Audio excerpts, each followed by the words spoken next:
రంగారెడ్డి జిల్లా యాలాల ఎస్ఐ రమేష్ ఆత్మహత్య స్థానికంగా కలకలం సృష్టిస్తోంది. మంగళవారం రాత్రి యాలాల మండలం కందెనెల్లి శివారులో చింత చెట్టుకు ఉరేసుకున్న ఎస్ఐ రమేష్ మృతి అనుమానాస్పదంగా మారింది.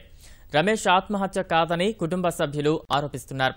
యాలాల గ్రామీణ సీఐ మరో వ్యక్తి కుట్రపూరితంగా హత్య చేసి ఆత్మహత్యగా చిత్రీకరిస్తున్నారంటూ రమేష్ భార్య గీత పోలీసులకు ఫిర్యాదు చేసింది.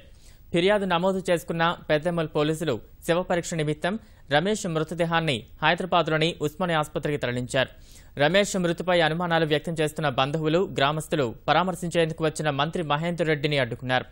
నిందితులను కఠినంగా శిక్షించాలంటూ రమేష్ తరపు బంధువులు, గ్రామస్తులు మహబూబ్ నగర్ చించోలి రహదారిపై పెద్ద ఎత్తున ఆందోళనకు దిగారు. లక్ష్మణ్ నాయక్ అతను ఫోన్ చేశాడు. ఆయన ఊకే ఫోన్ చేస్తుంటే ఏమైంది బావ అంటే పెద్దెంలో ఉన్నప్పుడు కేసు అయింది, ఆయన బాగా విసిగిస్తుందని అన్నాడు. తర్వాత వెంటనే టౌన్ సిఐ ఫోన్ చేశారు.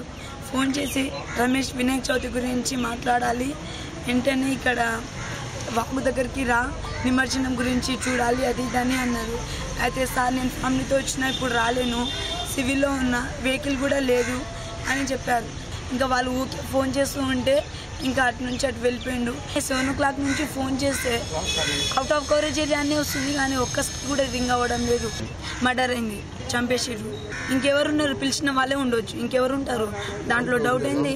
సీఏ వాళ్ళే పిలిచిర్రు, వాళ్ళే చేసి ఉండొచ్చు.